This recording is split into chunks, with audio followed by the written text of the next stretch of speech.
काल रात्री मी कार्यालयाचं काम आटपून आणि काही प्रोटोकॉल होतं, प्रोटोकॉल संपून माझी शासकीय वाहनाने मी संध्याकाळी 10-10:30च्या दरम्यान मी घरी जात होतो.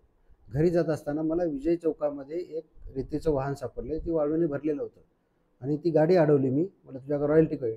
रॉयल्टी वगैरे काही नाही. काही नव्हती म्हणून त्याला मी माझे लोक माझ्या गाडीमध्ये जे होते त्यांना बोलवले. त्यांना त्या गाडीमध्ये माझा तलाठी बसवला आणि मंडळ अधिकारी माझ्यासोबत घेतला आणि ती गाडी जप्त करून आम्ही तहसील कार्यालयाला घेऊन येत होतो. तर तेवढ्या याच्यामध्ये त्यांनी SP ऑफिसच्या बंगल्याच्या बाजूला जे कुठला तो रोशन गेटकडे जो रस्ता जातो, कटकट गेट रोशन गेट, हां, कटकट गेट रस्त्यावर ती गाडी वळवली आणि माझ्या गाडीला पण ते सगळे 5-50 रेती माफिया सगळे जमा झाले आणि मला माझ्यावर हल्ला करायचा प्रयत्न केला. मी गाडीच्या खाली उतरलेलो नाही. त्यांनी बरेच अर्वाच्य भाषेत शिवीगाळ केली, बोलले काहीतरी. मी सगळे त्याची व्हिडिओ रेकॉर्डिंग माझ्या मोबाईलमध्ये केलेली आहे. मी गाडीमध्ये बसून आणि एवढ्या गोंधळ घालून त्यांनी मी जप्त केलेली गाडी पळवून लावली. तर तुम्हाला काही शिव्या वगैरे दिल्या का ते लोक? शिव्या दिल्या. आता माझ्याकडे सगळं रेकॉर्डिंग आहे, काय काय बोलले काय नाही ते. आणि ह्या सगळी तक्रार करण्यासाठी मी संबंधित JC पोलीस स्टेशनमध्ये गेलो असता तिथे माझ्या अगोदरच ते सगळे रेती माफिया तिथे जमा झाले होते आणि पोलिसांनी माझी कुठलीही नोंद घेतलेली नाही. उलटं माझी शासकीय वाहनसुद्धा झडती घ्यायची म्हणून त्यांनी माझी चाबी काढून घेतली वाहनाची आणि मला 3 ते 4 तास बसून ठेवले. माझी कुठल्याही प्रकारची त्यांनी मग मी लास्टला 1 वाजता मी लेखी कंप्लेंट केली, त्याची कॉपी घेतली आणि मी दुसऱ्या आमच्या मंडळ अधिकाऱ्याच्या गाडीने मी घरी पोहोचलो रात्री. आणि हल्ला करायच्या तयारीत होते. ते त्यांच्या बोलण्यावर वाटत होतं ते एकही कोणी शुद्धीवर नव्हतं. त्यांचे सगळे एकमेकाला काय भाषा वापरत होते ती म्हणजे मी सांगू शकत नाही अशी. त्यामुळं सुखरूप मी घरी पोहोचलो हेच माझ्यासाठी. आता तुम्ही या संदर्भामध्ये मला हे काही सोडणार नाही आहे.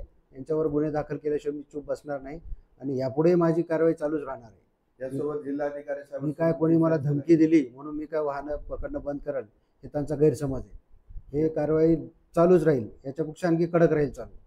जिल्हाधिकारी सोबत चर्चा झाली तुमची या संदर्भात? रात्रीच मी जिल्हाधिकारी साहेबांशी चर्चा केली फोनवर. DCP साहेबांशी चर्चा केली, ACP साहेबांशी चर्चा केली, सहकार्य करत नाहीत म्हणून. परंतु कलेक्टर सरांनी बोलले, मग कोणी मला काही हे केलं नाही म्हणून मी शेवटी अर्ज दिला आणि रात्री 1 वाजता घरी गेलो. आपलं नाव सर? रमेश मुंडलोड, तहसीलदार.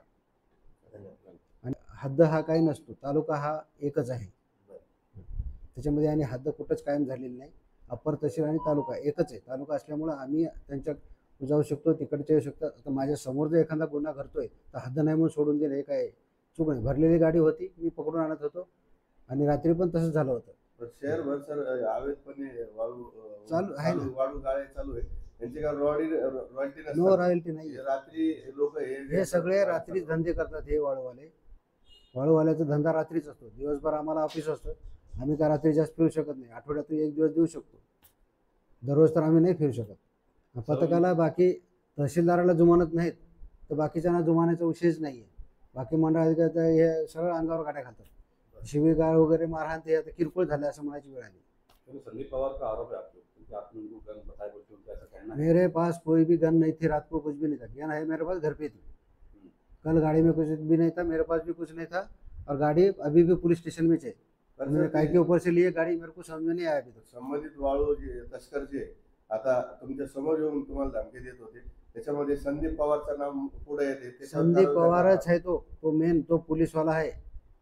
तो म्हणतो मी स्वतः पोलीसवाला आहे, माझं काय होत नाही म्हणून. आपल्याकडून काय भूमिका घेणार? मी आता वरिष्ठाला कळवत काय होईल, वरिष्ठांना कळवतो. मी आज लेखी आता पत्र तयार करतो, पाठवतो लेखी. धन्यवाद.